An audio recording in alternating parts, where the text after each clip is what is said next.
Selamat malam, saya Panembahan Dr. Mistik, host dari podcast Satu Suro Activity. Sekarang Satu Suro Activity bekerja sama dengan Anchor. Aplikasi ini sangat membantu saya untuk membuat dan publish show saya ini. Perlu kalian ketahui, ternyata membuat podcast itu sangat gampang sekali dan 100% gratis. Anchor tidak hanya mempermudah untuk membuat podcast. Dalam hal distribusi pun aplikasi Anchor memiliki banyak jaringan, di antaranya Spotify, Apple Podcast, dan platform podcast lainnya. Tidak perlu berpikir lama, segera download aplikasi Anchor dan bikin podcast kamu sekarang juga, gak pakai lama.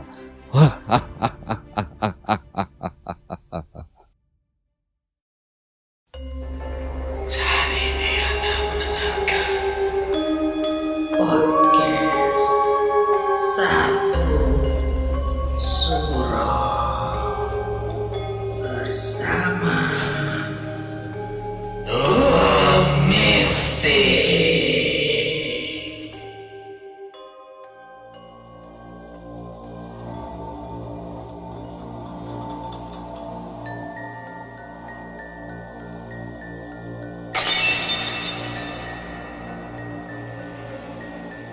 Assalamualaikum warahmatullahi wabarakatuh. Selamat malam. Rahayu, rahayu, rahayu. Para pendengar Satu Suro Activity, saya Panembahan Dr. Mistik. Saat kita sedang melakukan liburan ke suatu tempat untuk menghilangkan rasa stres dan mendapatkan energi kebahagiaan, energi baru, stamina baru. Kadangkala di tengah keasikan menikmati liburan, tanpa kita sadari ada sosok makhluk gaib seperti mengawasi kita. Seperti halnya kisah mistis sosok penjaga Taman Buah Mekarsari dari Sinta. Selamat mendengarkan. Kejadian ini terjadi tepat pada tanggal 25 Desember 2020 di Taman Buah Mekarsari, Cilengsi.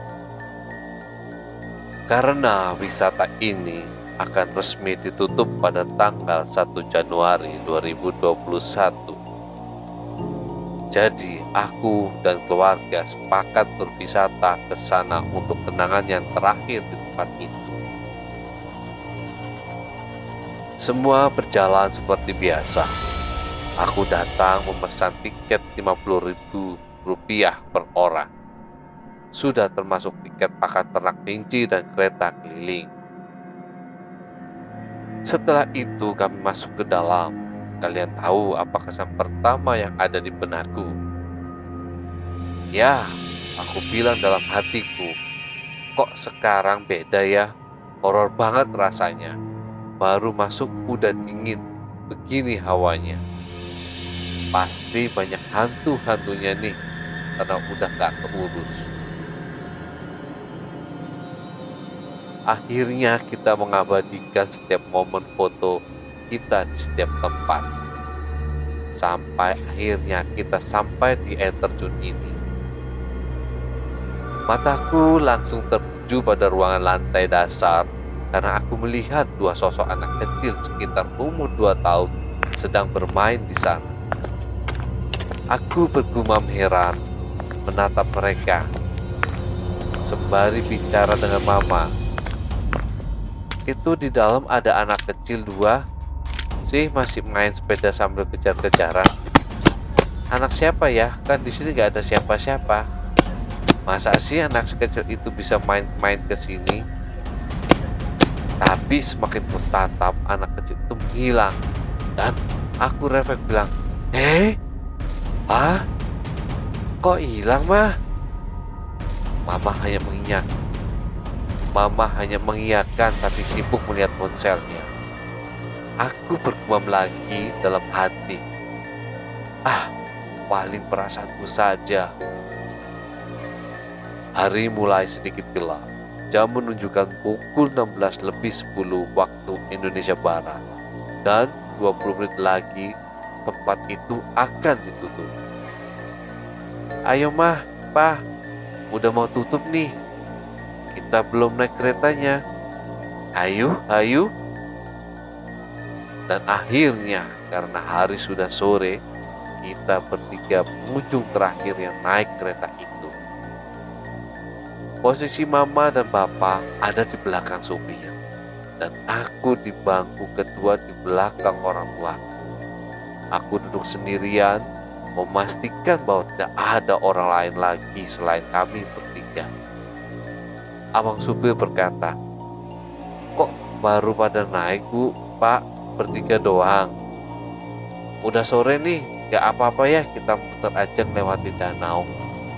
Kami jawab, "Iya Pak, gak apa-apa. Sayang tiketnya soalnya Pak." Ya sudah kalau begitu. Pada saat kereta berjalan, sesekali aku selfie untuk mengabadikan momen. Tetapi perasaanku tidak enak pada saat take foto pertama. Ini aku selfie ada yang ikut foto gak ya? Sambil menoleh ke belakang kembali untuk memastikan bahwa tidak ada penumpang lainnya lagi. Iya kok cuma naik bertiga, gak ada orang lagi. Dalam hatiku berkata. Perasaanku makin tidak enak. Akhirnya memutuskan untuk menyudahi foto selfieku pada saat kereta itu berjalan. Aku menikmati setiap pemandangan yang ada. Setelah selesai, aku pulang ke rumah karena hari sudah sore. 5 jam aku buka tutup galeri, ingin mengunggah salah satu foto di aplikasi WhatsApp. Tepat pada jam 12 malam, baru merasakan ada yang ganjil di foto-foto ini. Hasil jepretan selfieku di kereta. Di dalam foto pertama, tidak ada siapapun di belakangku. Tetapi foto ketiga, kain itu menghilang. Ada banyak orang di gerbong paling belakang dan tangan keriput itu semakin jelas. Padahal di belakangku dan di gerbong satu lagi tidak ada orang lagi. Entah percaya atau tidak, tapi benar adanya. Karena setelah tahu foto ini, bapakku langsung sholat dan baca surat doa ilmu putih. Dan malam itu juga bapakku interaksi dengan mereka. Kalian tahu siapa si tangan keriput itu, kata bapakku. Dia adalah penunggu tempat wisata itu. Bentuknya bisa dibilang separuh manusia dan separuh kera. Bisa dilihat dari jari tangannya yang tidak biasa. Orangnya pemalu karena saat interaksi di dua alam oleh bapakku, dia selalu menunduk. Sempat ada perbincangan antara bapakku dan dia. Bapakku berkata, "Kamu siapa?" Dan si makhluk berjawabnya, "Aku penunggu tempat ini, Mas. Rumahku di kereta ini. Makan tidur di sini." "Kenapa kamu ngikutin Sinta waktu di sini?" tanya bapakku. "Aku pengen punya perempuan. Cucuku laki-laki semua. Tinggal di air terjun sana. Aku sempat tinggal sama cucuku. Tapi aku gak betah. Berisik. Di sana berisik, Mas. Tahu sendiri, laki-laki." Jawab si makhluk tadi. "Kan banyak pengunjung perempuan di sini tadi sore. Kenapa harus Sinta?" Tanya bapakku kembali. "Iya, memang banyak. Tapi aku lebih suka Sinta. Dia baik. Waktu Sinta sama Mas datang tadi siang, aku udah lihat dari pintu masuk. Aku jemput kalian. Aku kawal kalian selama di sini." Jawab si makhluk berwajah keras tersebut. "Emangnya kenapa kalau boleh tahu?" Tanya bapakku kembali. Karena aku lihat Sinta ini ratu di dunia kita ini. Dia pakai mahkota, makanya aku jagain dia di sini. Di sini banyak yang jahat. Aku nggak mau cucuku ini kenapa-kenapa. Dia anak baik. Aku nggak jahat kok. Nggak ngikutin kalian sampai rumah. Maaf, aku cuma mau jagain Sinta dari orang-orang jahil di sana. Waktu di kereta itu semuanya cucuku. Laki-laki orangnya jahil. Mereka ada di sana karena tertarik dengan Sinta. Jadi aku jagain Sinta dari belakang. Aku kenal Sinta dari lama. Dari dia kecil banget pas kesini.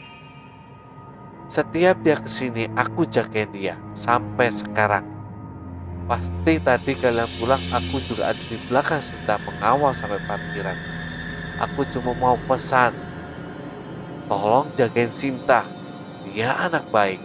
Kalau kemana-mana, tolong dikawal ya, Mas. Soalnya banyak yang suka sama Sinta. Tolong jagain baik-baik ya. Aku gak mau dia kenapa-kenapa. Iya, Nek. Ya udah, wudhu dulu, habis itu sholat. Saya tungguin di sini ya. Iya, Mas.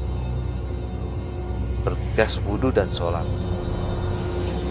Bapak setelah selesai sholat melakukan diskusi kembali dengan makhluk tersebut. Ya sudah, sekarang yang tenang ya di sini. Ini alam kamu dan ini alamku. Makasih banyak sudah jagain Sinta. Sekarang saya pulang ke alam saya. Iya, Mas, titip Sinta ya. Aku tidak memaksa kalian untuk percaya atau tidak. Karena kembali lagi kita memang hidup berdampingan walau kita tidak pernah tahu wujud mereka seperti apa. Dan kita juga tidak pernah tahu aura seperti apa yang ada di dalam diri kita saat dilihat oleh dunia lain. Yang jelas, di setiap tempat, dimanapun dan kapanpun, selalu jaga hati dan ucapan kita ya. Terima kasih. Note, Taman Buah Mekarsari ternyata masih buka. Jadi, dengan info dari teman, waktu itu memang sempat tutup sementara, bukan tutup permanen. Para pendengar Satu Suro Activity, dimanapun berada kita di suatu tempat atau berliburan di suatu tempat, kemungkinan kita saling berdampingan dengan sesuatu yang gaib. Penjaga tempat tersebut, jangan lupa jika kita berada di tempat asing, mengucapkan salam untuk penduduk yang tak kasat mata di tempat tersebut. Para pendengar Satu Suro Activity, dimanapun lokasi kita berlibur di suatu tempat, jangan lupa untuk mengucapkan salam dan berdoa. Karena setiap tempat itu ada makhluk gaib yang menjaga lokasi tersebut. Para Satu Suro Activity, jangan lupa bahwa kita hidup saling berdampingan dengan dunia gaib, dunia mistis. Para pendengar Satu Suro Activity, tetaplah iling lan waspodo. Assalamualaikum warahmatullahi wabarakatuh. Salam, salam, salam. Rahayu, rahayu, rahayu.